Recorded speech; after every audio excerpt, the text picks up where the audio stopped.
ప్రతి అధ్యాయము వరుస వచనము తన దివ్య ప్రేమ వాగ్దానంబులు గ్రంథ వాగ్దానంబులన్నీ నావే గ్రంథ వాగ్దానంబులన్నీ నావే ప్రతి అధ్యాయము వరుస వచనము తన దివ్య ప్రేమ వాగ్దానంబులు గ్రంథ వాగ్దానంబులన్నీ నావే. కూర్చుందాం. ప్రభువులో మనం పాలు పొందక పూర్వం దేవుని వాక్యంలో నుంచి మాటలు చదువుకుంటాం. మత్తయి సువార్త 28వ అధ్యాయము 20వ వచనాన్ని అందరం కలిపి బిగ్గరగా చదువుకుంటాం. మత్తయి సువార్త 28వ అధ్యాయము 20వ వచనాన్ని అందరం కలిపి బిగ్గరగా చదువుదాం. నేను మీకు ఏ ఏ సంగతులు ఆజ్ఞాపించుతునో వాటినన్నిటినీ గైకొనవలెనని వారికి బోధించుడి. ఇదిగో నేను యుగ సమాప్తి వరకు సదాకాలం మీతో కూడా ఉన్నానని వారితో చెప్పెను. మత్తయి సువార్త 7వ అధ్యాయము 21 నుంచి 27 వచనాల భాగాన్ని మార్చి మనమందరము చదువుదాం. మత్తయి సువార్త 7వ అధ్యాయము 21 నుంచి 27 వచనాలు మార్చి చదువుకుంటాం.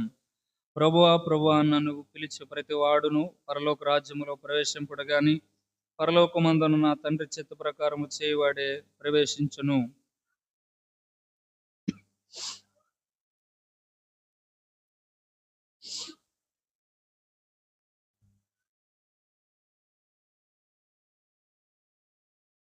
అప్పుడు నేను మిమ్మును ఎన్నడూను ఎరగను, అక్రమము చేయువారులారా నా యుద్ధ నుండి పొండని వారితో చెప్పుదును.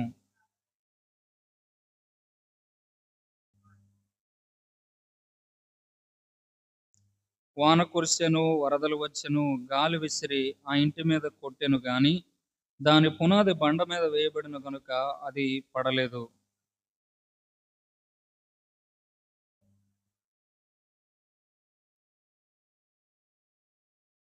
వాన కురిసెను, వరదలు వచ్చెను, గాలి విసిరి ఆ ఇంటి మీద కొట్టెను, అప్పుడు అది కూలబడెను, దాని పాటు గొప్పదని చెప్పెను. ప్రభు ఈ మాటలు మన ఉనికిలో ఆశీర్వదించి మనతో మాట్లాడును గాక. ఆమేన్. ప్రభు సహాయం కొరకే ప్రార్థన చేసుకుంటాం. పరలోకమందున్న తండ్రి, పరిశుద్ధుడైన దేవ, సకల ఆశీర్వాదములకు కారణభూతుడా, నిన్న నేడు నిరంతరము ఏకరీతిగా ఉన్నవాడా, ప్రభుతో మీరు అనుగ్రహించిన దినమదే కాలము హృదయం ఆరాధించే కృపనిచ్చారు. వందనాలు. సమయంలో మీ బలలో చేయక పూర్వం మీ వాక్య సమీపానికి వస్తుండగా మీ వాక్యంతో మాతో మాట్లాడి చదవని లేఖనం మీద నీ ఆశీర్వాదం ఉంచి మీరే విరిచి మాకు పంచిపెడుతూ రండి. నిలబడుతున్న మీ దాసుని నేను బలహీన అయోగ్యుని అనేక అద్దుబాట్లు కలిగిన వాడిని కనుక నన్ను ఈ రక్తంతో కడిగి పవిత్రపరిచి పలుకుడికి వాక్శక్తిని అనుగ్రహించి నీ మాటల ద్వారా మేము సరిచేయబడిన వారమై యోగ్యమైన విధానములో బలలో పాలు పొందే కృపనిమ్మని యేసు ప్రభు నామములో వందనములతో ప్రార్థిస్తున్నాం మా పరమ తండ్రి. ఆమేన్. మనం అనేక దినాలుగా ఈ భాగాన్ని జ్ఞాపకం చేసుకుంటూ ఉన్నాం. ప్రభువును మనం అంగీకరించిన తరువాత ప్రభు మనం ఎలా ఉండాలి, ఎలా ప్రవర్తించాలి, ఏ రీతిగా జీవించాలనే దానిని ఈ బైబిల్ గ్రంథములో సెలవిస్తూ వచ్చాడు. దాని ప్రకారమే మనం చేయాల్సిన బద్ధులమై ఉన్నామని మనం ధ్యానించుకుంటూ వస్తూ ఉంటున్నాం. అయితే ప్రభువు ఏం చెప్పాడు అనే సంగతులను మనం జ్ఞాపకం చేసుకుంటూ ఈ మత్తయి సువార్త 7వ అధ్యాయం 21వ వచనం దగ్గరికి ఈరోజు వచ్చాం.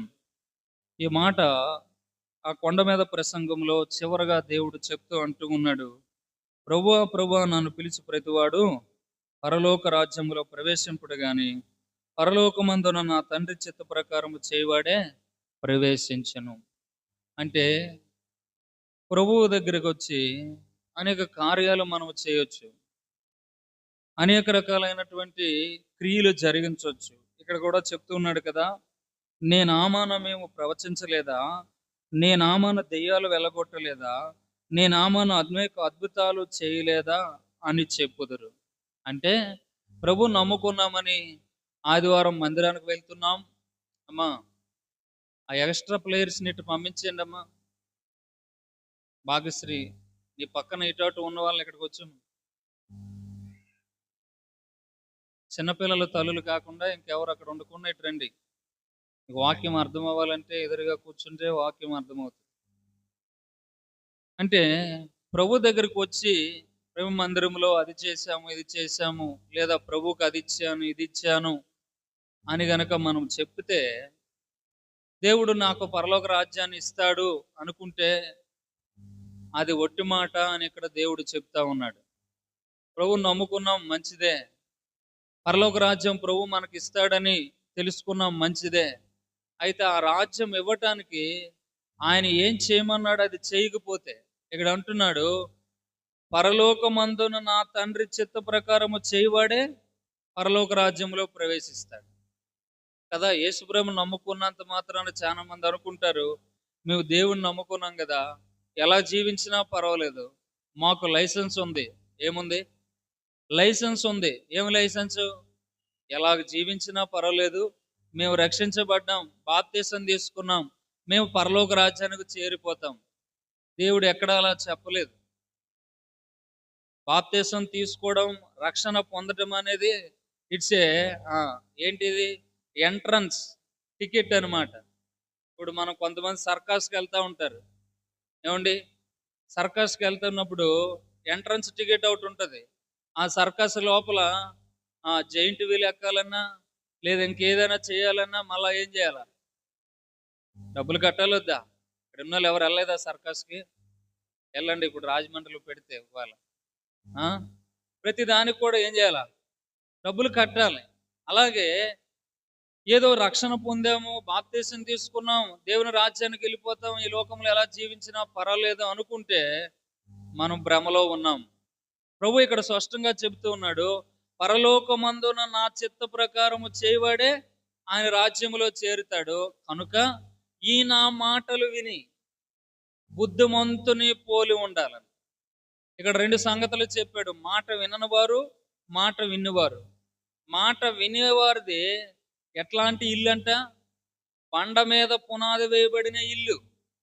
మాట వినని వారిది ఇసుక మీద కట్టినటువంటి ఇల్లు. రెండు ఇల్లులే. ఇంకా రెండిట్లకు కూడా ఏమొచ్చిందంట? గాలి వస్తుంది, వాన వస్తుంది, వరద వస్తుంది.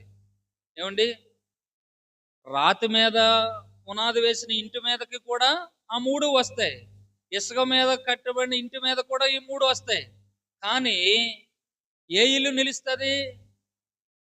బండ మీద కట్టబడిన ఇల్లు నిలుస్తుందంట. ఎందుకు నిలిచింది అది అంటే తాను మాట విని పునాది గట్టిగా వేసుకున్నాడు. ఏమండి, మాట విని పునాది గట్టిగా వేయబడిన వారు అంతవరకు స్థిరంగా ఉంటారు. దేవుని మాట వినకుండా, దేవుని యొక్క వాక్యానుసారంగా జీవించకుండా ఎవరైతే ఉంటారో వారు ఇసుక మీద ఇల్లు కట్టినట్టు. ఇసుక మీద ఇల్లు కడితే చిన్న గాలి రాగానే ఏమైపోద్ది? గాలి, వరద, వర్షం అంటే పొద్దున్నొచ్చిన గాలి వర్షం లాంటిది కాదు. చిన్న బాధ, చిన్న వ్యాధి, చిన్న అక్రత, చిన్న అవమానము, చిన్న ఏదైనా గాయము అయ్యేసరికి ఏమైపోతూ ఉంటారు? పడిపోతూ ఉంటుంది.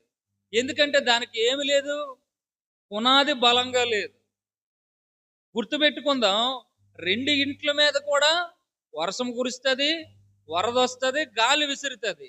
కానీ నిలబడాలి అంటే మాత్రం ఆయన మాట ప్రకారం చేయాలి. ఈ దినం ఈ మధ్యాహ్నం బలలో పాల్పొందుతున్న మనం ఒకసారి మనల్ని మనం పరిశీలన చేసుకోవాలి. మన ఇల్లు ఎట్లాంటిది? మన ఇల్లు అనంటే మాకేంటంటే గవర్నమెంట్ వారు మంచి దిట్టంగా వేశారు మా అపార్ట్మెంట్లకు అంటారేమో. ఆ ఇల్లు గురించి కాదు. మన ఇల్లు, మన ఈ జీవితమే ఒక ఇల్లు లాంటిది. ఏమండి, మన ఈ శరీరమే ఒక ఇల్లు లాంటిది. ఈ యొక్క శరీరం అనే ఈ ఇంటిని, ఈ జీవితం అనే ఈ ఇంటిని దేవుని మాట ప్రకారం నువ్వు కట్టుకున్నావు అనుకో, నీ మీదకు వర్షం వచ్చినా, నీ మీదకు గాలి వచ్చినా, నీ మీదకు వరద వచ్చినా ఈ ఇల్లు ఏమవదు? కూలిపోదు. ఒకవేళ నువ్వు మాట వినకుండా, నాకేముందులేండి, దేవుని మాట ప్రకారం జీవించాలని ఏమైనా రూలా ఏంటి, నాకు నచ్చినట్టు జీవిస్తాను అనుకుంటే నీ ఇల్లు ఏదో ఒక రోజు పడిపోవడానికి ఎలా ఉంటుంది? సిద్ధముగా ఉంది. గుర్తుపెట్టుకో, ఎప్పుడు కూడా వస్తాయి, ఇద్దరికి వస్తాయి. నేను పదే పదే చెప్తున్నాను. ఎందుకంటే ఇక్కడే వస్తుంది తేడా. చాలా మంది భక్తిలో పడిపోవడానికి కారణం ఏంటంటే, వాళ్ళు అనుకున్నది జరగకపోతేనో, వారు ఒకలాగా అనుకుంటున్నారు, పరిస్థితులు ఒకలాగా నడిపిస్తా ఉంటాయి. వాళ్ళు ఒక రకమైన ఆలోచనలు కలిగి ఉంటే, వాళ్ళు అక్కడికి వెళ్ళిన తర్వాత జరిగేది ఒకటి జరుగుతా ఉంది. ఈ పరిస్థితులన్నీ వచ్చేసరికి ఏమైపోతాయి? ఏమి దేవుడు ఈ దేవుడు, ఏం భక్తి భక్తి, ఎందుకు ఇలాగ భక్తి చేయాలి అని చాలా మంది నిరాశ పడిపోయే ఆవశ్యకత ఉంది. అందుకని నేను పదే పదే చెప్తున్నాను. గాలి వస్తుంది ప్రతి ఇంటి మీదకి, వరద వస్తుంది ప్రతి ఇంటి మీదకి, వర్షం వస్తుంది ప్రతి ఇంటి మీదకి. అయితే గుర్తుపెట్టుకో, నువ్వు నిజంగా దేవుని మాటను ప్రకారం నువ్వు జీవిస్తే, అది ఎట్లాంటి పరిస్థితి అయినా నీ ఇల్లు ఎప్పుడూ కూలిపోదు. నీ ఆత్మీయ జీవితము ఏ పరిస్థితుల్లో కూడా పడిపోవడానికి అది కారణమే ఉండదు. కానీ నువ్వు మాట వినకుండా నీకు నచ్చినట్టు నువ్వు జీవిస్తే చాలా తొందరగా కూలిపోతుంది. దేవుని మాట ప్రకారం మన జీవితాలు కట్టుకోవాలి. అందుకే ఈ పరిశుద్ధ గ్రంథాన్ని దేవుడిచ్చాడు. ఈ పరిశుద్ధ గ్రంథములో నువ్వు అల్లే ప్రతి పరిస్థితిలో, పుట్టుక నుంచి మానవుడు చనిపోయేదాకా, మానవుడి జీవితంలో ఎన్నెన్ని పరిస్థితులు వస్తాయో వాటన్నిటిని ఎలా ఎదుర్కోవాలో, వాటన్నిటిలో ఎలాగ జీవించాలో ఈ గ్రంథం మనకు చెప్తా ఉంది. కనుక ఈ గ్రంథాన్ని నువ్వు అనుసరించి, ఈ గ్రంథంలో ఉన్న మాటలను అనుసరించి నువ్వు జీవిస్తే నువ్వు ఎప్పుడూ పడిపోవు. 119వ కీర్తన చూడండి. 119వ కీర్తన 165వ వచనం. నీ ధర్మశాస్త్రము ప్రేమించు, నీ ధర్మశాస్త్రమును ప్రేమించు వారికి ఎంతో నెమ్మది కలదు. వారి తూలి తొట్టిల్లు పాటు పడుటకు, చూసారా, తూలిపోవటం, తొట్టిల్లు పాటు పడటం ఎందుకు జరుగుతుంది? ఈ వాక్యాన్ని ప్రేమించకపోతే, ఈ వాక్యంలో ఉన్న చెప్పిన ప్రకారం జీవించకపోతే పడిపోతా ఉంటారు, తూలిపోతా ఉంటారు. కారణం ఏంటి అంటే వాక్యంతో లేదు ఇల్లు. ఈ వాక్యం ప్రకారంగా, వాక్యం ఎప్పుడెప్పుడు చదవాలి? అమావాస్యకు ఒకసారి, ఆదివారంకి ఒకసారి, పున్నం ఎప్పుడు వస్తే పున్నమ్మకు ఒకసారి. ఎప్పుడు చదవాలండి వాక్యం? వాక్యం ఎప్పుడు చదవాలి? యవనస్తులు, ఆకలేస్తుందా? ఎప్పుడు చదవాలి వాక్యం? ప్రతిరోజు. అంటే ఖాళీ ఉంటేనా, ఖాళీ లేకపోతేనా? చెప్పండి. ఖాళీ ఉంటే బైబిల్ చదువుతాం, ఖాళీ లేకపోతే మరి వెళ్ళొద్దా? ఉద్యోగానికి వెళ్ళొద్దా? అన్నం వండొద్దా? క్యారేజ్ వండొద్దా? అంతేనా కాదా? చెప్పండి అమ్మా. నేను రామన్నా, తెల్లారిసరికి డ్యూటీకి వెళ్ళకపోతే వాళ్ళు ఊరుకుంటారమ్మా? ఊరుకోరు. అందుకనే మనం ఏం చేస్తాం? ఖాళీగా ఉన్నప్పుడు బైబిల్ చదువుతాం. తెలియదేంటి దేవుడికి ఖాళీ ఉందో లేదో కదండి? ఏ పెద్ద సమస్య. రోజుకి 24 గంటలు ఇచ్చాడు. నువ్వు నిజంగా నీ కుటుంబం ఆశీర్వదింపబడాలంటే ఆ 24 గంటలు ఇంటూ 10 డివైడెడ్ బై చేస్తే ఎంత వస్తుందండి? 2.5 గంటలు కదండి? అది దశమ భాగం అంటారు. నీకు వీలైతే అన్నారు కాబట్టి నేను అందుకు ఇవ్వనండి అనకండి మళ్ళా. అంటే నా బాధ ఏంటంటే ఇవ్వడానికి ప్రయత్నం చేయండి అని. రోజుకి 24 గంటలు దేవుడు నీకు ఇస్తున్నప్పుడు ఒక 2.5 గంటలు ప్రార్థనలోనో దేవుడు వాక్యంలోనో చదువుతూ నువ్వు గడుపు. నీ కుటుంబం ఎలా ఉంటుందో, నీ జీవితం ఎలా ఉంటుందో చేసి చూడు ఒకసారి. మాకు ఎంత టైం ఎక్కడదండి? సీరియల్ మీద సీరియల్ వస్తాయి. ఏమండి, పొద్దున్నేమో టిఫిన్ చేయాలా, మధ్యాహ్నం ఏమో భోజనం వండాలా, మళ్ళీ సాయంత్రం స్నాక్స్ సిద్ధం చేయాలా, మళ్ళీ రాత్రికేమో మా ఆయన వస్తే వేడి నీళ్ళు పెట్టాలా. ఇన్ని పనులు నీలాగా అనుకున్నవేటి అనుకుంటా. మేము మళ్ళీ ప్రయాణాలు చేసి వెళ్ళాలండి అని. ప్రయాణం చేస్తావు, ఇక్కడి నుంచి మోరంపూడి వెళ్ళడానికో, రాజమండ్రి శ్యామల సెంటర్కి వెళ్ళటానికో ఒక అరగంటైనా పట్టుద్దా లేదా? ఈ అరగంట నువ్వు ఆటోలో కూర్చున్నప్పుడు ఆటో డ్రైవర్ నీకు ఏమైనా పని చెప్తాడండి? రోడ్డు మీద ఇవన్నీ నువ్వు చూడమ్మా, నువ్వు ఈ పక్క చూడమ్మా అని ఎప్పుడైనా చెప్పాడు ఆటో డ్రైవర్? ఖాళీగానే ఉంటావు. ఏం చేయొచ్చు? అబ్బే చెయ్యం. ఏం చేస్తుంటాం? అలాగ అమ్మ చనిపోయిందట. ఎలా చనిపోయింది తెలుసా? ఈ అమ్మ అలాగయిందట. ఎలాగో తెలుసా? వస్తుంటాయి కబుర్లు. దేవుని పిల్లలకి అయి తగవు. సమయము దొరికిన కొలది ఏం చేయాలా? వాక్యం చదువుకో. చదవడం రాదు నీకు. కళ్ళు మూసుకొని ఏం చేయాలా? ప్రభువా, ప్రభువా అనుకోని. ఎవరు నీకేమనుకున్నా, ఎట్లా ఉన్నా నీకు అనవసరం. ఏమనుకుంటారో నువ్వు అనుకుంటావు. నిజంగా నువ్వు ఆత్మీయంగా అలా ప్రార్థన చేస్తే నీతో పాటు ఉన్న ప్రయాణికులందరూ కూడా ఏం చేస్తారు? నిన్ను గౌరవిస్తారు ఇంకా.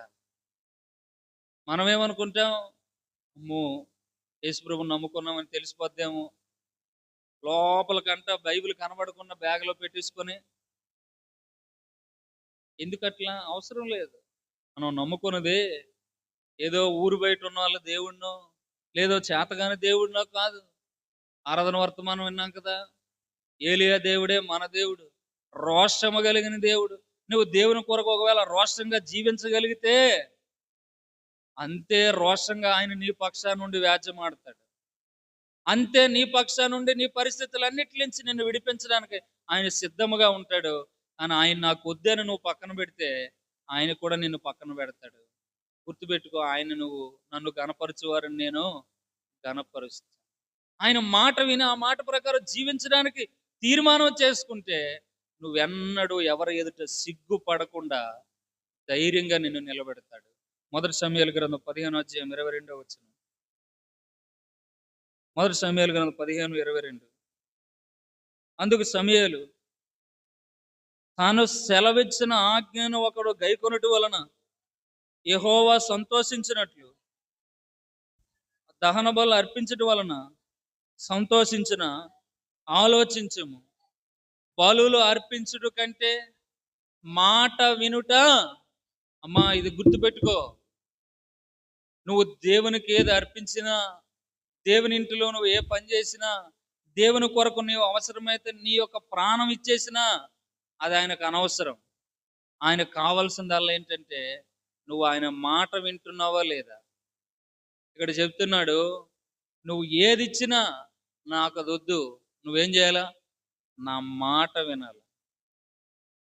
నీ కొడుకుని మంచిగా ఎంబీబీఎస్ డాక్టర్ చేసావు. వాడెళ్ళి 5గురిని చంపేసి వచ్చి 5 కోట్లు తెచ్చానమ్మా, సంతోషిస్తావా? పోన్లేరా నాయన, మంచి పని చేశావు అంటామా? కావాల్సింది ఏంటి?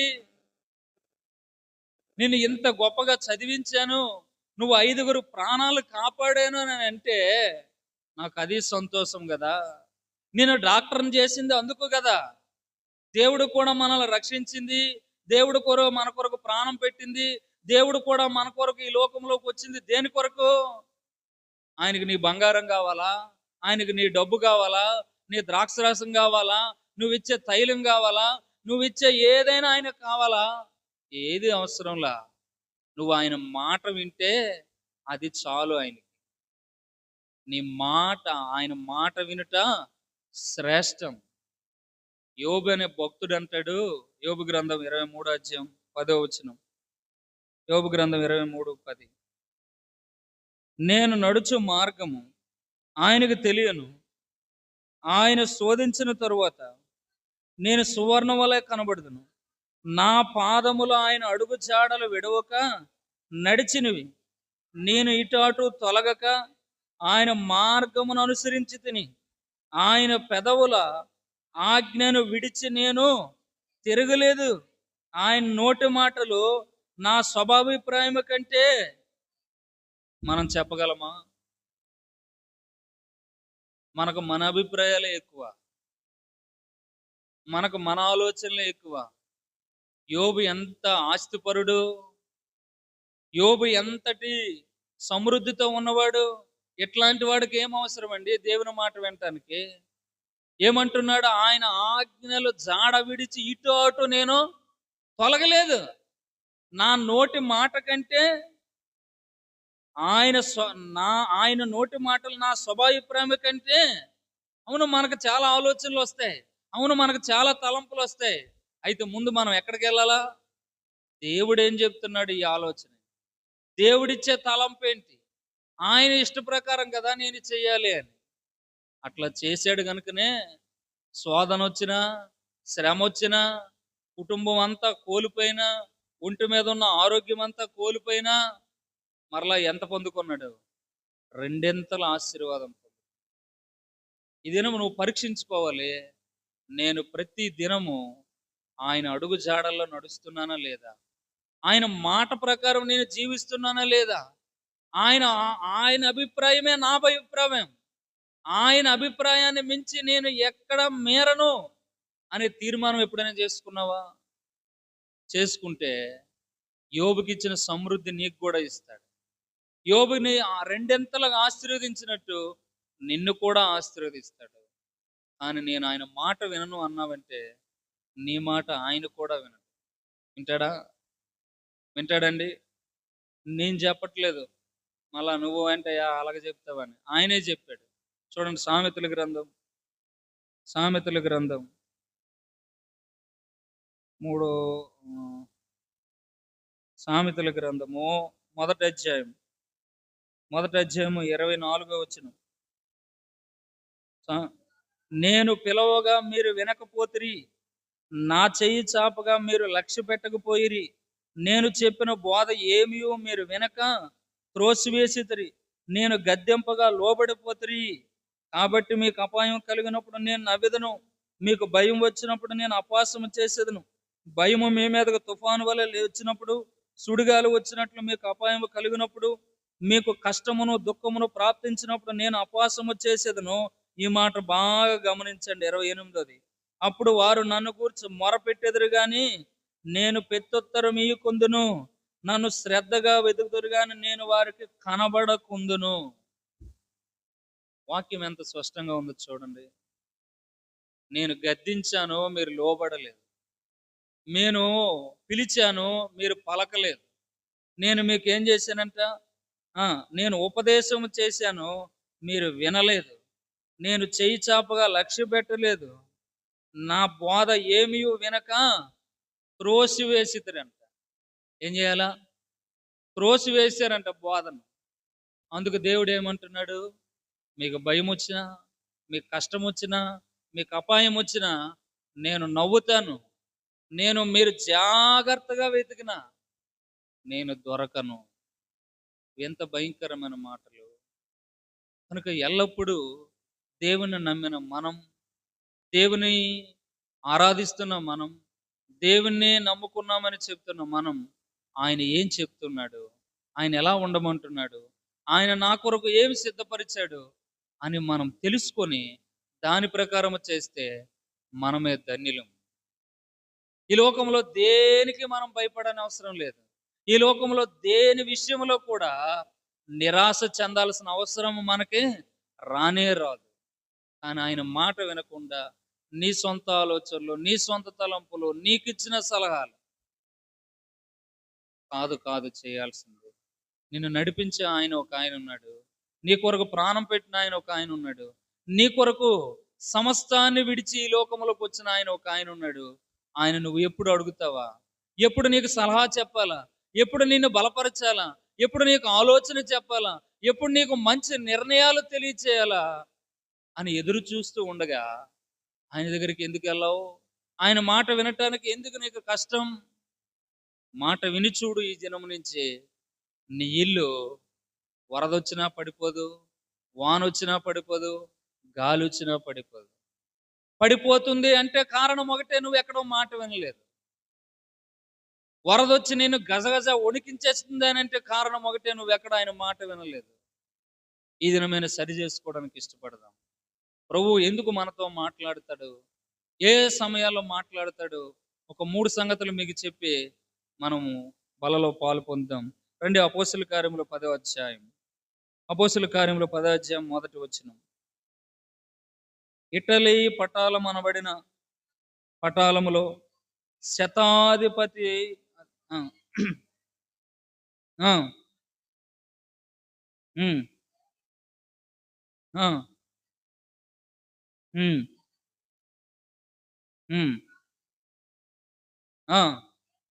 దేవుని దూత అతని యొద్దకు వచ్చి, కొర్నేలి అను పిలుచుట దర్శనమందు తేటగా అతనికి కనబడెను. చాలమ్మ. ఇక్కడ ఒక వ్యక్తి ఉన్నాడు. ఈ వ్యక్తి శతాధిపతి అంట. ఎవరండి ఈయన? శతాధిపతి. శతాధిపతి అంటే 100 మందికి నాయకుడు. ఈ 100 మంది నాయకుడు ఈయన. ఆయన ఇంటి వారందరూ కూడా చాలా భక్తి కలిగి ఉన్నారంట. ఆయన ఇంటి వారు చాలా దాన ధర్మాలు చేస్తూ ఉన్నారంట. ఇంకేంటంట, ఆ ఆయన బహు ధర్మము చేయుచు ఎల్లప్పుడూ ప్రార్థన. మరి ఇట్లాంటి ఈయన ఒక అధికారి, ఈయన బహుగా ధర్మం చేస్తున్నాడంటే ఈయనకేమైనా లోటు ఉందనా? బహుగా ధర్మం ఎప్పుడు చేస్తాడు? చాలా సమృద్ధి ఉంది కాబట్టి ధర్మం చేస్తున్నాడు. చాలా భక్తి కలిగి ఉన్నాడు కనుక ప్రార్థన చేస్తున్నాడు. అయితే ఇట్లాంటి వ్యక్తి దగ్గరికి దేవుని దూత ఎందుకు వచ్చాడు? దేవుడు ఎందుకు అతనితో మాట్లాడాలనుకుంటున్నాడు? దేవుడు ఎందుకు ఆ దూతను పంపించాడు అంటే, అతనికి అధికారం ఉండొచ్చు, ధనం ఉండొచ్చు, ఆయన భక్తి కలిగి ఉండొచ్చు, దేవుని కొరకు అనేక రకాలుగా ఏమైనా చేయొచ్చు. కానీ ఆ వ్యక్తి కుటుంబానికి లేనిది ఏంటి అంటే రక్షణ. ఏమి లేదండి ఆ వ్యక్తి?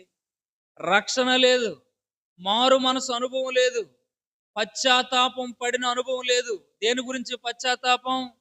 మానవులైన మనందరము కూడా బాల్యం నుంచి ఇప్పుడు దాకా పాపంలో చేసిన వారమే. చేసామా? చేయలేదా? పాపం చేయడం అంటే హత్య చేయటాలో, తాగటాలో, తిరగటాలో కాదు. చిన్నప్పటి నుంచి ఇప్పుడు దాకా నేను ఏ అబద్ధం ఆడలేదండి అని చెప్పిన వాళ్ళు ఉన్నారా? ఉన్నారండి? మానవ నైజం పాపం. చిన్నపిల్లాడు ఆట ఆడుకుంటూ వెళ్ళి మట్టి, చిన్నపిల్లోడు అంటే పెద్ద పిల్లోడేం కాదు, అప్పుడప్పుడు బొంగురుతో అడుగులేసిన పిల్లోడు కూడా తబక్కన వెళ్ళి ఏదో చిన్న మట్టి నోట్లో పెట్టుకుంటాడు. తల్లి వచ్చి మట్టి తిన్నావంటే ఆవిడ ఎమ్మటే ఇలాగంటాడు. అంటాడండ. ఎవరు చెప్పాడు? ఎవరు చెప్పారండి ఆడికి? తల్లి అబద్ధం ఇలా చెప్పాలరా నాయన, ఇలా బుర్ర ఊకొట్టాలని ఎప్పుడైనా చెప్పిందా? హాస్పిటల్లో నర్సు చెప్పిందా? లేదా ఆ బయటకు తీసి ఆ పిల్లోడిని శుభ్రం చేసినటువంటి ఆయ ఏమైనా చెప్పిందా? ఇలాగ అబద్ధాలు ఆడాలరా, ఇలాగ మాట్లాడాలని చెప్పిందా? ఎవరూ చెప్పరు. అని మానవుని యొక్క నైజం అది. మరి ఇట్లాంటి జీవితం మనందరిలో ఉన్నప్పుడు, మనకు ఆస్తి ఉన్నా, మనం దాన ధర్మాలు చేస్తున్నా, మనం పుణ్యకార్యాలు చేస్తున్నా, ప్రాథమికంగా ఏం కలగాలి? పాపక్షమాపణ కలగాలి. ఇక్కడ ఈ కొర్నేలు అనే భక్తుడు ఇలాంటి కార్యక్రమాలు అన్నీ చేస్తున్నాడు. కానీ ఆయన ఇంటికి రక్షణ లేదు. అప్పుడు దేవదూత వచ్చి ఏం చెప్పిందంటే, నాయన పలానా ఊర్లో పేతురు అనే ఒక ఆయన ఉన్నాడు, నువ్వు ఆయన నీ ఇంటికి పిలిపించుకో, ఆయనకి నీకేమేమి చెప్పాలో నేను ఆయనకి చెప్తాను, ఆ మాటలు నీ వింటే నువ్వు ఇంకా ఆశీర్వదింపబడతావు అని దూత వచ్చి చెప్పిందంట. చెప్పంగానే ఈ వ్యక్తి ఏమనాలా? నాకేంటి కొదువయ్యా, ఆయన ఎక్కడో సేవకుడు ఉంటే ఆయన నా ఇంటికి పిలిపించడం ఎందుకు? ఆయన వచ్చి నాకేం బోధ చేస్తాడు? నేనే 100 మందికి అధికారిని, నేను ఎంత దాన ధర్మాలు చేస్తానో తెలుసా అని ఏమి మాట్లాడలా. ఇంత 100 మంది అధికారి అయిన వాడు, ఇంత ఆస్తిపరుడైన వాడు, ఇంత భక్తిపరుడైన వాడు ఏం చేశాడంట? చూడండి 33వ వచనం. వెంటనే నిన్ను పిలిపించిన తిని. ఎప్పుడంట? వెంటనే. ఏ వెంటనే? రమాదేవక్క, ఏ వెంటనే? మందిరం వదిలేసిన వెంటనే. మందిరం వదిలేసిన వెంటనే ఏంటి? భోజనం చేసిన వెంటనే ఇంటికి వెళ్ళిపోవడం. ఇవన్నీ వెంటనే చేస్తాం కానీ దేవుడు మాట చెప్పిన వెంటనే ఆ మాటకు లోబడతామా? పాపక్షమాపణ మనకు కలగలేదని మనకు తెలుసు. బాల్యం నుంచి ఉన్నటువంటి చెడు ఆలోచనలు ఇంక వస్తున్నాయని మనకు తెలుసు. చెడు క్రియలే మనలో ఉంటున్నాయని తెలుసు. మన ఆలోచనలు, మన హృదయము మంచిగా ఎల్లప్పుడూ ఉండాలని మనం అనుకుంటున్నాం కానీ ఈ హృదయము మోసకరమైనది, ఘోరమైన వ్యాధి కలిగింది, అనేక సార్లు దేవునికి విరోధమైనవి అనేక రకాలు చేస్తున్నాయని తెలిసి కూడా దేవుడు మారమన్న చెప్పంగానే మారినామా? అనుభవం ఉందా? తెచ్చుకోవాలి ఆ అనుభవం. దేవుని యొక్క ఉద్దేశం ఏంటంటే మానవులు ఎవ్వరూ కూడా నశించిపోకూడదు, మానవులు ఎవరు కూడా నరకానికి వెళ్ళిపోకూడదు. మానవులు ఎవరు కూడా ఆ నిత్య నాశనానికి గుండా వెళ్ళకూడదని దేవుడు ఉద్దేశించిన వాడే నీతో నాతో మాట్లాడినప్పుడు మొట్టమొదటిగా మన పాపాలు బట్టి మనం ఏం చేయాలా? పశ్చాత్తాపపడాలి. ఆ పశ్చాత్తాపడే అనుభవం లేకపోతే ఈ క్షణమైనా ఆ అనుభవం తెచ్చుకో. అవును, వాస్తవం ప్రభా. బాల్యం నుంచి నేను ఎంతో పాపం నా హృదయంలో ఉంచుకున్నాను. బాల్యం నుంచి ఎన్నో రకాలుగా దేవునికి విరోధమైనవన్నీ నాలో ఉన్నాయి. వీటన్నిటి నుంచి నన్ను క్షమించు ప్రభు అంటే అప్పుడు దేవుడు నిన్ను నిజంగా ఆశీర్వదించడానికి ఇష్టపడతాడు. నీ లోపల ఉన్నటువంటి ఏ మాలిన్యత తీసివేసుకోకుండా నీ జీవితం ఆశీర్వదింపబడాలంటే అసాధ్యం. దేవుడు ఒక వ్యక్తితో మొట్టమొదటిగా మాట్లాడేది దేని కొరకు అంటే, నీ హృదయము శుద్ధి చేసుకో, నీ అంతరంగాన్ని బాగు చేసుకో. ఎందుకంటే మానవులు బాహ్య రూపాన్ని చూస్తారు, ఈ దేవుడు ఎక్కడ చూస్తాడంట? ఈ బైబిల్లో ఉన్న దేవుడు లోకంలో దేవుళ్ళుగా పిలువబడుతున్న వారిలా కాదు. అక్కడ తాగేసి వచ్చి కొబ్బరికాయ కొట్టినా నీకో చెప్ప నాకో చెప్ప వస్తుంది. అంతేనే కాదా? పంతులు గారు ఎవరినైనా అడుగుతాడా? తాగేసి ఎందుకురా నాయనకు వచ్చావు అంటాడా? అండు అంటాడా? పంతులు గారు అంటాడు, అది తాగితే ఏంటంటే ఏదో ఒక చెప్ప తెచ్చాడు అదే చాలండి. కానీ ఈయన అలాగా అండు. ఈయన అంటాడు అలాగా? ఈయనకి తెలుసు, నీ హృదయము తెలుసు, నీ హృదయంలో అంతరంగం అంతా తెలుసు. ఎప్పటి నుంచి తెలుసు? ఎప్పటి నుంచి? నీ తల్లి గర్భములో నువ్వు పుట్టక ముందు నుంచి కూడా తెలుసు ఆయనకి. నువ్వు బయటకు వచ్చి ఏమేమి చేస్తావో, ఎట్లాంటి మాట్లాడతావో, ఎలాంటి అలవాట్లు నేర్చుకుంటావో, ఎలాంటిగా జీవిస్తావో అన్నీ తెలుసు ఆయనకి. అన్నీ తెలిసిన వాడే నీ దగ్గరికి వచ్చి, అమ్మా మారు మనసు పొందు. మిట్ట మధ్యాహ్నం 12 గంటలకు ఒక ఆవిడ దగ్గరికి వెళ్ళాడు ఆయన. వెళ్ళి ఏం చేశాడంట? ఆమె బ్రతుకంతా చెప్పాడు. చెప్పాడా చెప్పలేదా? ఎవరామె? సమరయ స్త్రీ. ఆమె ఒప్పుకుంది, నా బ్రతుకంతా చెప్పిన వాడు ఇతడు క్రీస్తు కాడా? దేవుడు నీతో కూడా ఎన్నిసార్లు మాట్లాడాడు? ఎంతకాలం నుంచి నీతో మాట్లాడుతూ ఉన్నాడు?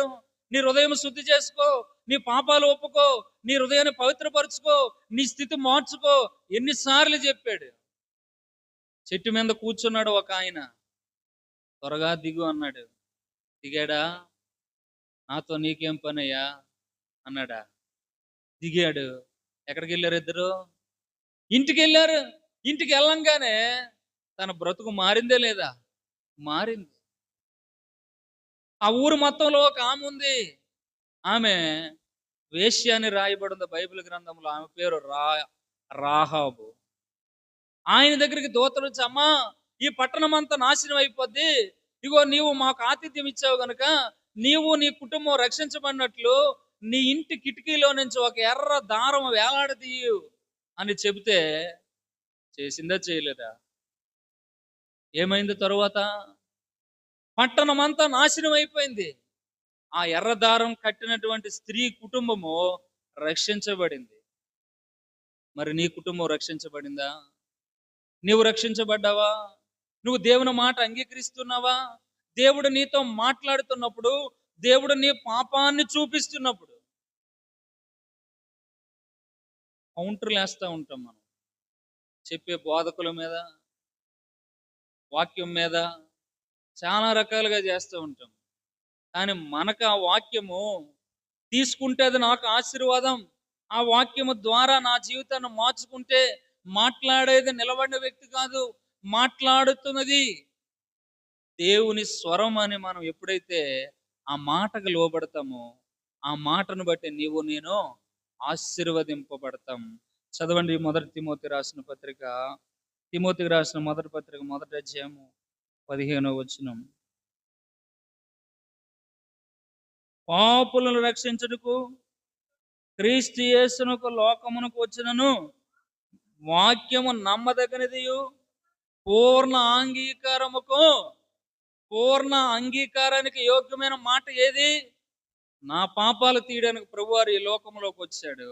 ఆ మాట నేను నమ్మితే నాకు పాప క్షమాపణ. ఆ మాట నువ్వు నమ్మితే అపోస్తలుల కార్యంలో 16వ అధ్యాయం 31వ వచనం. అపోస్తలుల కార్యంలో 16:31. ఆ ఆ ఆ ఆ మాట చదువమ్మా, గట్టి చదువక్క. అందుకు వారు, ప్రభువైన యేసునందు విశ్వాసముంచుము, అప్పుడు నీవును నీ ఇంటి వారు రక్షణ పొందుదురని. చాలమ్మా. ప్రభువైన యేసునందు విశ్వాసం ఉంచితే, ఆయన చెప్పిన మాట విని నువ్వు ఆ మాట యందు విశ్వాసం ఉంచితే, నీవు నీ ఇంటి వారు ఏం పొందుతారంట? రక్షణ పొందుతారు. రక్షణ ఎందుకండి? మాకు మంచి ఇల్లు ఉంది, మాకు మంచిగా అన్నీ ఏమున్నాయి? అన్నీ ఉన్నాయి అనుకోవచ్చు. దేవుడు ఎవరింటికి వెళ్ళి చెప్పాడు? 100 మందికి అధికారైన ఇంటికెళ్ళి, బహు దాన ధర్మాలు చేస్తున్న వ్యక్తి ఇంటికెళ్ళి, అనేకమైన భక్తి కార్యక్రమాలు చేస్తున్న ఆయన దగ్గరికి వెళ్ళి చెప్పాడు. ఎందుకంటే ఆయనకి ఏమి లేదు? రక్షణ లేదు. ఇక్కడ కూర్చొని నీవు ఎన్నో సంవత్సరాల నుంచి యేసుప్రభు గుడికి వస్తున్నావేమో, ఎన్నో సంవత్సరాల నుంచి యేసుప్రభు కానుకిస్తున్నావేమో, ఎన్నో సంవత్సరాల నుంచి దేవునికి ప్రార్థన చేస్తున్నావేమో. వీటన్నిటికంటే ముందుగా నీ హృదయం మారిందా? పాప క్షమాపణ అనుభవం వచ్చిందా? దేవుని మాటకు లోబడే జీవితం నీలో ఉందా? అది నువ్వు పరీక్షించుకో. ఒకవేళ ఆ అనుభవం లేకపోతే ఏమీ మొగమాట పడద్దు. ఇదే మిక్కిలి అనుకూల సమయం. నేడే రక్షణ దినం. ఒకవేళ ఈ రక్షణ నాకు వద్దు అంటావా, నేను ఆయనకు లోబడిన అంటావా, గుర్తుపెట్టుకో, నువ్వు ఎట్లాంటి స్థితిలో ఉన్నా ఒక దినం నీ మరణం రావడం ఖాయం. ఆ మరణం వచ్చిన తరువాత నీ ఈ ప్రాణము శరీరం మంటిలోకి వెళ్ళిపోతే, కానీ నీలో ఒక ఆత్మ ఉంది. ఆ ఆత్మ యుగ యుగాలు కూడా జీవించాలి. ఈ లోకంలో నీవు ఈ కొద్దిపాటి ఈ శరీరంతో జీవించిన జీవితం కొరకు దేవుడు నాకొద్దు, దేవుని మాటలు నాకొద్దు, దేవుని బోధ నాకొద్దు అనుకొని నీ ఇష్టానుసారంగా జీవించవచ్చు. కానీ నీ మరణం మాత్రం ఖాయం కదా. ఎవరు ఎంతగా జీవించినా, పేదవాడుగా జీవించినా, ధనవంతుడిగా జీవించినా, పాపంలో జీవించినా, పవిత్రంగా ఉన్న మరణం అనేది అందరికీ ఒక రోజు వస్తుంది రాదా? సంసారం ఖాయమా? చావు ఖాయం. అంటే ఏది ఖాయం? చావే ఖాయం. మా ఆయన చాలా మంచోడండి, మా ఆయన ఉంటే నాకు చాలు, దేవుడితో నాకు పని ఏంటి? నేను వేరే రకంగా చెప్తున్నాను అనుకోకండి. నీ ఉన్నంత వరకు ఆ వ్యక్తి ఉంటాడని గ్యారంటీ ఏమైనా ఉందా? అంటే మీరు తప్పుడుగా మాట్లాడుతున్నారు పాస్టర్ గారు అనకండి, అర్థం అవ్వడానికి చెప్తున్నాను. మన జీవిత కాలము ఆ వ్యక్తి ప్రమాణం చేశాడు ఆ రోజు. ఏ రోజు? పెళ్లి రోజు చేశాడు. జీవిత కాలం అంతా నీతో ఉంటానని. ఆయనకి ఎక్కడది? అంటే ఆయనకి ఎక్కడది అని అంటే, ఆయన యొక్క బ్రతుకు ఎంతకాలమో ఏంటో ఆయన కూడా తెలిస్తే కదా. ఏమండి? అంటే నేనేం చెప్తానంటే, ఈ లోకంలో నాకు ఏదైనా ఉంది, అది ఉంటే నాకు చాలు, దేవుడు నాకు వద్దు అనుకొని మనం జీవిస్తే, ఆ ఉన్నది ఏది కూడా మన జీవిత కాలం అంతా మనతో రాదు. మనతో వచ్చేదల్లా ఏంటి అంటే దేవుడు, దేవుని వాక్యం. ఆ దేవుని ఆశీర్వాదంతో మనం జీవితాన్ని కొనసాగించగలిగితే, ఆ దేవుని మాట ప్రకారం జీవించగలిగితే, మన ఇల్లు ఎప్పుడు కూడా రాతి మీద వేసిన ఇల్లులాగా ఉంటుంది. అది ఎన్నడూ పడిపోదు. కనుక మొట్టమొదటి దేవుడు నిన్ను పాపాన్ని చూపించి, నీ అంతరంగాన్ని మార్చుకోమనడాన్ని చూపించిన ఏ వాక్యం బట్టైనా నువ్వెప్పుడు తృణీకరించొద్దు. ఎప్పుడు నీ దగ్గరికి ఆ మాట వచ్చిందో ఎమ్మటే ఆ మాటను పట్టుకొని లోబడిపో. దావీదు రాజు, ఒక చిన్న సేవకుడు వచ్చి నాతాను, ఆ మనుషుడు నీవే. ఏమయ్యాడు ఎమ్మటే? ఎవడవరా నువ్వు? రాజు పట్టుకొని ఆ మనుషుడు నీవే అంటావా, నేను పాపం చేశానంటావా అని అన్నాడా? సాగిలి పడిపోయాడు ఎమ్మటే. అయ్యా, నీకు విరోధంగా నేను పాపం చేశాను, నీ సన్నిధి నా నుంచి దూరం చేయొద్దు. రాజుకి ఏమి కరమండి? రాజుకు తెలుసు దేవుడు లేకపోతే నేను లేను. రాజుకు తెలుసు దేవుని మాట మీరు నేను ఏమి చేయలేను. రాజుకు తెలుసు దేవుడే నన్ను ఈ స్థలంలో ఉంచాడు. దావీదే చెప్పాడు, గొర్రెల సాలలో ఉన్న నన్ను రాజుగా చేశావు. ఈ దినము లోకంలో ఉండాల్సిన మనల్ని ఆయన ఇంటికి తెచ్చాడు. ఎందుకు? ఎక్కడో ఇష్టానుసారం వ్యసనాలతో పాప బంధకాలతో ఉన్న మనల్ని ఆయన ఇంటికి తెచ్చాడు. ఎందుకంటే ఆయన మాట వినిపించి ఆ మాటకు నువ్వు లోబడితే నీ ఆంతర్యాన్ని మార్చి నీ జీవితాన్ని మార్చి నిన్ను ఉన్నతమైన స్థలంలోకి ఎక్కించాలని, నిన్ను ఉన్నతమైన స్థితికి తీసుకెళ్ళాలని. నీవేమో ఆయన మాట వినకుండా నాకు నచ్చినట్టు జీవిస్తానంటే ఆయన ఏమీ చేయలేడు. ఈ మధ్యాహ్నం ప్రభు బలలో చేవేస్తున్న మనం పరిశీలన చేసుకుందాం. ప్రభు మాట్లాడినప్పుడు ఆ మాట ఏదైతే మన లోపల చెడు ఉందో దాన్ని తీసివేయడానికి ఇష్టపడడానికి సిద్ధముగా ఉంటున్నావా? లేదా వాక్యం అలాగే చెప్తుందిలే. ఏమండి, ఇర్మియా గ్రంథంలో ఒక మాట ఉంది. ఒక మాట చదువుతారా?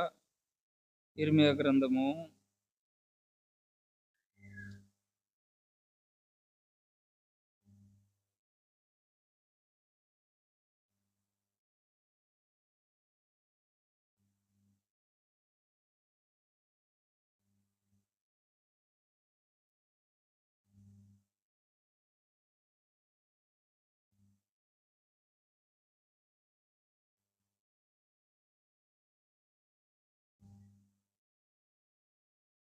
'ఉమ్,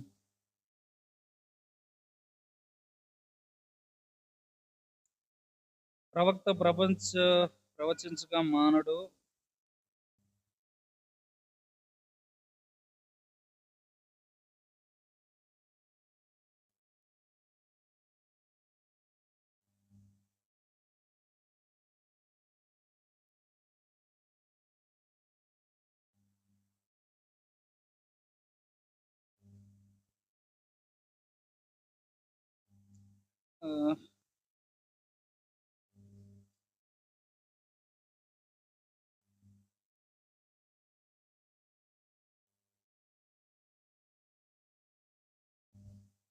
ఆ, 18వ అధ్యాయం 18వ వచనం. అప్పుడు జనులు ఇర్మియా విషయమై యుక్తిగల యోచన చేతము రండి, యాజకుడు ధర్మశాస్త్రం వినిపించక మానడు, జ్ఞాని యోచన లేకుండా నుండడు, ప్రవక్త వాక్యము చెప్పక మానడు, వాని మాటల్లో దేనిని వినకుండా మాటలతో వాని కొట్టుదము రండని చెప్పుకొనుచుండిరి. ఏంటంట? సేవకుడు అలాగే చెప్తాడు, బోధకులు అలాగే చెప్తారు, వాళ్ళ పని అది అని అనుకుంటున్నారంట. అని అనుకొని ఆ మాటలతోనే వాళ్ళని ఏం చేయాల? ఆ మాటలతోనే ఈ సేవకుడు ఇలా చెప్పాడండి, అందుకే మేము మందిరం మానేశాం.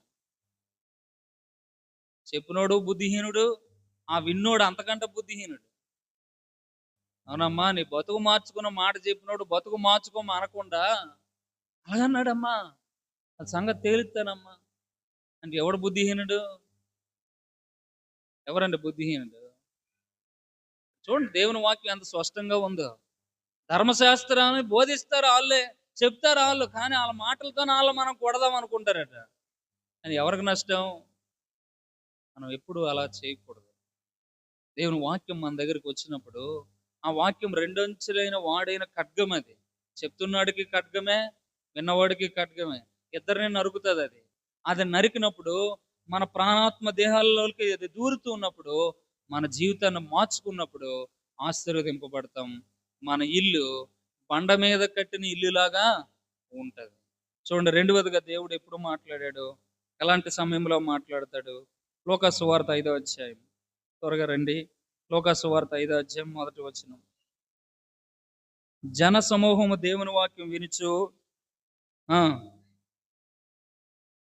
ఉమ్,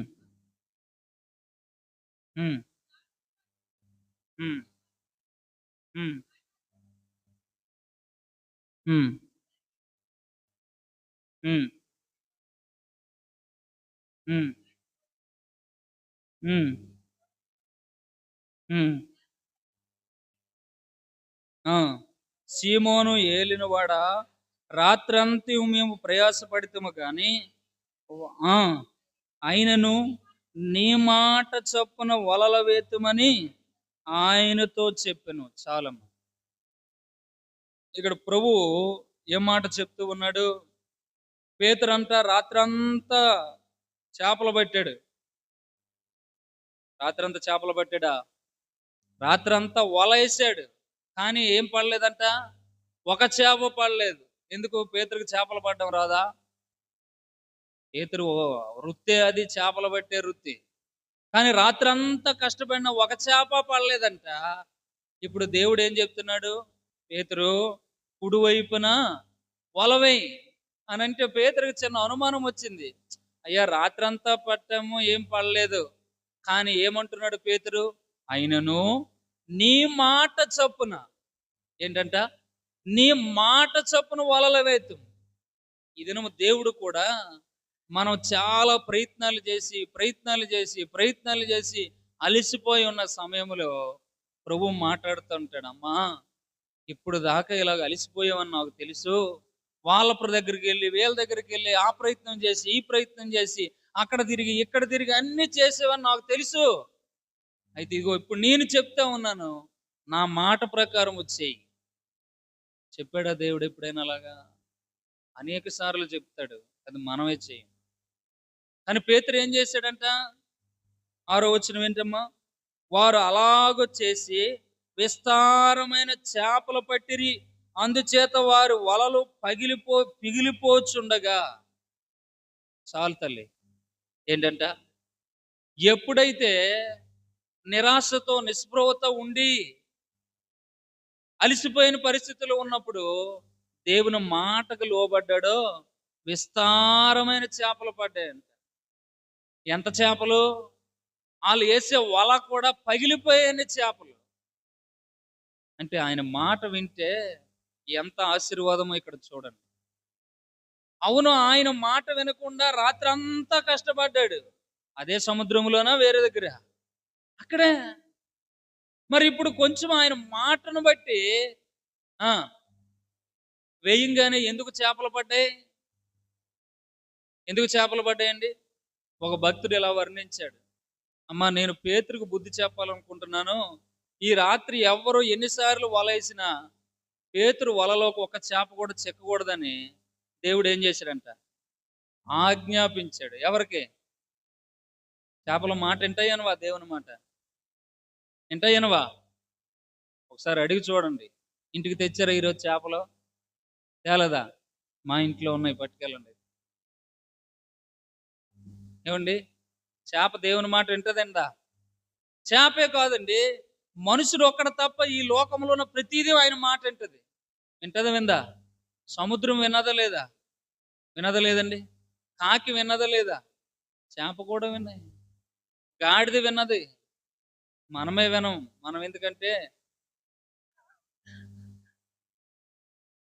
చేపలు విని పేతురికి బుద్ధి తేడానికి ఆ రాత్రంతా ఒకటి కూడా పడలేదు. మళ్ళా దేవుడే చెప్పాడంట, ఇదిగో పేతురు ఇప్పుడు వల వేస్తాడు, మీరందరూ కూడా గుంపుగా వెళ్ళాలి. మళ్ళా గుంపుగా వెళ్ళి ఏం చేయాలి? ఏదో పంచినప్పుడు ఆ జనాలు ఇల్లు పడిపోతారే, అలా పడిపోయి మళ్ళా వల పిగిల్చారు. అలా చేయకండి. ఒక్కొక్కటి నెమ్మదిగా వెళ్ళి వల పగలకుండా జాగ్రత్తగా ఉండాలి. ఉన్నాయా లేదా? ఉన్నాయా లేదండి? ఇంకోసారి ఇదే మాట లోకాసు వార్తలో 156 పెద్ద చేపలు పడ్డాయంట. అంటే వలేసినప్పుడు పెద్ద చేపలన్నీ పడ్డం ఏంటండి? చిన్న చేపలు ఎక్కడికి వెళ్ళాయి?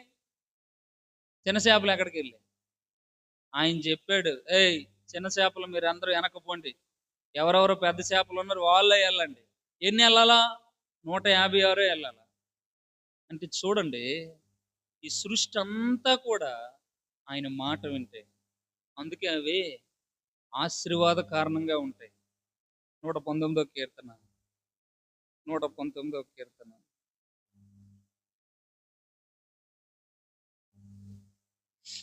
119వ కీర్తన 91 వచనం. నీ విశ్వాసత తరతరములుండును, నీవు భూమిని స్థాపించదు, అది స్థిరముగా ఉన్నది. సమస్తము నీకు సేవ చేయుచున్నవే, కావున నీ నిర్ణయము చొప్పున నేటికి. ఆకాశాన్ని ఎప్పుడు పెట్టాడు అక్కడ? ఏమండి, అది పుట్టినప్పుడు ఆకాశం నువ్వు అక్కడే ఉండాలి, భూమి నువ్వు ఇక్కడే ఉండాలి అని చెప్పినాడు దేవుడు. సూర్యుడా నువ్వు అక్కడే ఉండాలి, చంద్రుడా నువ్వు అక్కడే ఉండాలని చెప్పాడు. వాటిల కక్ష దాటి ఎప్పుడైనా బయటకు వచ్చాయా? చూసారు ఎప్పుడైనా బయటకు రావటం? ఆకాశం కొంచెం కిందకి దిగిపోయి అపార్ట్మెంట్ల మీదకి అలా వచ్చి మళ్ళా పైకి వెళ్ళిపోవడం ఎప్పుడైనా చూసారా? ఆకాశం ఎప్పుడో ఒకసారి అక్కమ్మ కొండ మీదకి వచ్చి కొండ మీద దిగి మళ్ళీ అలా వెళ్ళిపోవడము, భూమి వెళ్ళి గోదావరిలో కాసేపు స్నానం చేసి బయటకు రావడం ఎప్పుడైనా చూసారా? ప్రతిదీ కూడా ఎలా ఉన్నాయట, ఆయన ఎప్పుడు ఎలా చెప్పాడో అలాగే ఉన్నాయి. అందుకు కాబట్టి నేటికి అవి ఎలా ఉన్నాయి? స్థిరంగా ఉన్నాయి. దేవుడు ఈరోజు నీకు నాకు కూడా అదే చెప్తూ ఉన్నాడు. నీవు కూడా ఆయన మాట ప్రకారం ఉంటే నీకు ఏ చంచలము ఉండదు, నువ్వు స్థిరంగా ఉంటావు. అలా కాదు, నేను ఆయన మాట ప్రకారం కాదు, నాకు నచ్చినట్లుగా నువ్వు చేస్తానన్నప్పుడే చాలా ప్రమాదం వస్తుంది. యాకోబు రాసిన పత్రికలో ఒక మాట ఉంది, చదవండి. యాకోబు రాసిన పత్రిక 4:13. నేడైనను రేపైనను ఒకానొక పట్టణానికి వెళ్ళి 1 సంవత్సరం ఉండి వ్యాపారము చేసి లాభము సంపాదించం రండని చెప్పుకొని వారులారా, రేపేమి సంభవించునో మీకు తెలియదు. మీ జీవం ఏపాటిది? మీరు కొంతసేపు కనబడి అంతలో మాయమైపోయి ఆవిరి వంటి వారే. కనుక ప్రభువు చిత్తమైతే ఈ బ్రతికి ఉండి ఇది అది చేతుమని. అమ్మ, ఇక్కడంతా అర్థం చేసుకుంటే చాలా సార్లు చెప్పాను మీకు. ఒక వ్యక్తి అనుకుంటాడంట, ఒకానొక పట్టణానికి వెళ్ళి, ఎక్కడికి వెళ్ళి? పట్టణానికి వెళ్ళి వ్యాపారము చేసి లాభము సంపాదించము రండి అని చెప్పుకొని వారులారా. చాలాసార్లు మన ఆలోచనలు ఇలా ఉంటాయి కదండి. నాకేంటి, నేను పలానా చోటుకి వెళ్తాను, అక్కడ వ్యాపారం చేస్తాను, లాభం సంపాదిస్తాను, నాకేంటి దేవునితో పని అనుకుంటాం. కానీ ఇక్కడ చూడండి, ఒకానొక పట్టణానికి వెళ్ళాలి అంటే ఏ వాగ్దానం నెరవేర్చబడాలి? పట్టణానికి వెళ్ళాలంటే ఏ వాగ్దానం? యెహోవా నీ రాకపోకల్లో నేను కాపాడును గాక. కాపాడకపోతే ఇక్కడి నుంచి మోరంపూడి వెళ్తావా? ఏమండి, కింద టోల్గేట్ సెంటర్కి కూడా వెళ్ళలేవు. అంటే ఏదైనా ఒక పట్టణానికి వెళ్ళాలన్నా, ఎక్కడికి వెళ్ళాలన్నా దేవుని కాపుదల ఉండాలి వద్దా? ఉండాలి. తర్వాత వ్యాపారం చేద్దాము. వ్యాపారం చేయాలంటే ఏముండాలా? డబ్బు ఉండాలా. ఈ డబ్బు ఎవరు ఇవ్వాలా? చెప్పండి, బుచ్చి చౌదరా. ఏమండి, డబ్బు ఎవరు ఇవ్వాలండి? యెహోవా ఆశీర్వాదము ఐశ్వర్యం ఇచ్చును. దేవుడే ఐశ్వర్యం ఇవ్వాలి, అంతేగాని మన దగ్గర ఉన్నదాన్ని అనుకుంటే పని అవ్వదు. వ్యాపారము చేసి లాభము సంపాదిద్దాం. వ్యాపారం చేసినోడికి అందరికి లాభం అవుతుందా? పేతురు చేపలు పట్టేవాడు కదా, రాత్రి అంతా ఎందుకు పట్టలేకపోయాడు? మనకి వ్యాపారం, బిజినెస్ కోర్సులన్నీ చదివిసినా లేదా ఏం చేసినా వ్యాపారంలో లాభం రావాలన్నా ఎవరి ఆశీర్వాదం ఉండాలి? దేవుని ఆశీర్వాదమే ఉండాలి. అంటే 1 సంవత్సర కాలం బ్రతికి ఉండాలన్నా, ఒక ఊరికి ప్రయాణం చేయాలన్నా, ఒక ధనం కలిగి ఉండాలన్నా, వ్యాపారం చేసి లాభం సంపాదించి అది అనుభవించాలన్నా ఎవరి కృప ఉండాలా? అందుకని మనం ఏం చేయాలంట? ప్రభువా, నీ చిత్తమైతే మమ్మల్ని పలానా స్థలానికి తీసుకెళ్ళు, నీ చిత్తమైతే పలానా పనిలో మమ్మల్ని పెట్టు, నీ చిత్తమైతే పలాంది మాకు ఇవ్వు అని ప్రభు చిత్తం అడిగి దాన్ని చేయాలంట. వాస్తవమేనా కాదా? అక్కడ అంటున్నాడు, రేపు ఏమి సంభవించినో మీకు తెలియదు. రేపు ఏమి సంభవించినో తెల్లారితి విస్తారమైనటువంటిది. ఏమనుకున్నాడంట? నా ప్రాణమా, తినుము, తాగుము, సుఖించుము. ఏంటంట? ఇదిగో చాలా కొట్టు నిండా ధాన్యం ఉంది, బీరువా నిండా బంగారం ఉంది, డబ్బు ఉంది, నీకేం కొదువా అనుకుంటున్నాడంట ధనవంతుడు. దేవుడు ఏమన్నాడు చెప్పండి? ఆ మాట ఎవరో చెప్పారు, గట్టిగా చెప్పండి. వెర్రివాడా, ఈ రాత్రి నీ ప్రాణం అడిగితే నువ్వు సంపాదించినవన్నీ ఎవరవగును? చూడండి, ప్రభువు యొక్క ఆజ్ఞ లేకుండా, ప్రభు యొక్క మాట లేకుండా మనం ఎన్ని చేసినా, ఆ రాత్రంతా పేతురులాగా ఎన్నిసార్లు వల విసిరినా ఏ పని జరగదు. కానీ ఒకసారి నువ్వు ఆయన మాట విని ఆయన మాట ప్రకారం చేస్తే నీవు సమృద్ధితో ఉంటావు. దేవుని వాక్యం సెలవిస్తుంది 1 యోహాను 5:14. 1 యోహాను 5:14. ఇక 3 చెప్తాను అనుకున్నాను, రెండిట్లతోనే టైం అయిపోయింది ప్రభు. ఆ, ఆ.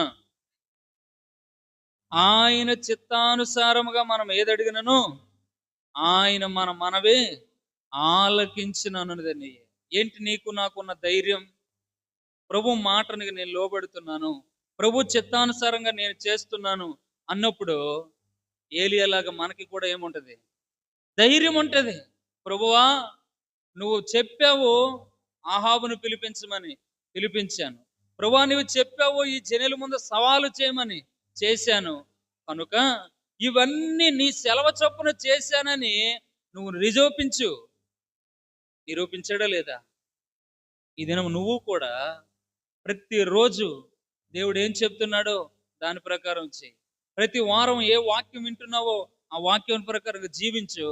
అప్పుడు నీకు కూడా ధైర్యం ఉంటది. ఏం ప్రభువా? ఎవరు ధైర్యంతో అడిగారు? ఎవరమ్మ అడిగారు ధైర్యంతో? ధైర్యంతో ఎవరు అడిగారు బాబు? ఎవరు అడిగారు ధైర్యంతో? హిజ్కియా అడిగాడు కదా. ఏమడిగాడు? ఏమడిగాడండి?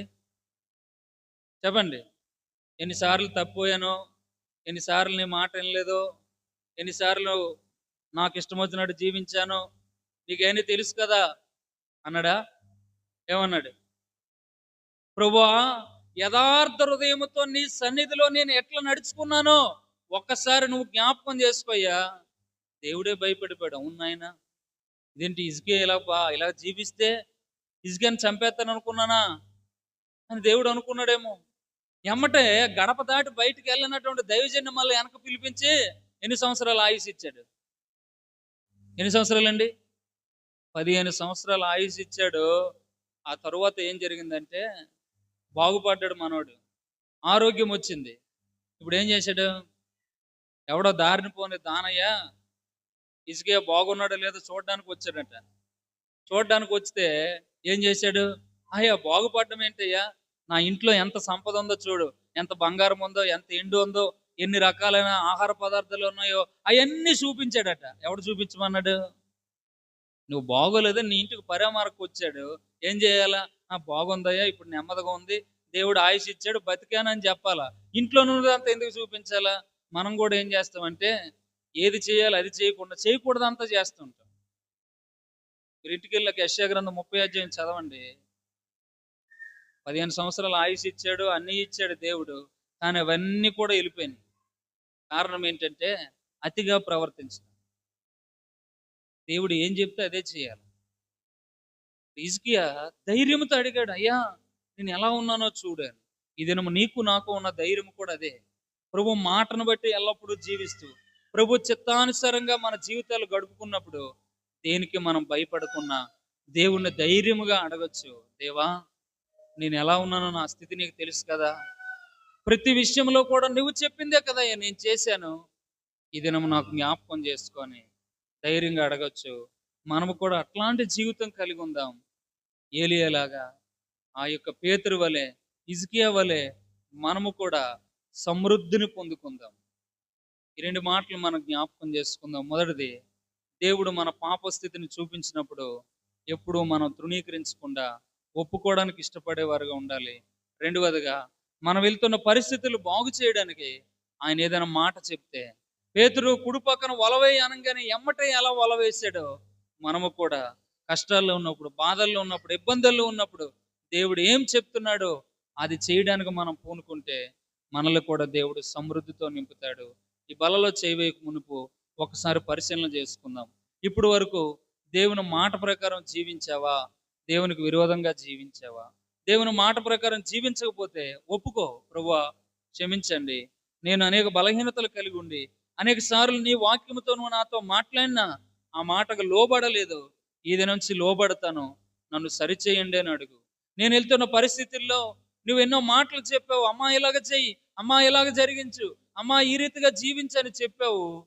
నేను చేయలేకపోయానయ్యా. పేతురు వలె ఎమ్మటే నీ మాటను బట్టి చేసే అనుభవం నాకు ఇవ్వు అని దేవుని ఎదుట ప్రార్థన చేసి బలలో పాలు పొందుదాం. దేవుడు అటు కృప దయచేయునుగాక. ఆమేన్.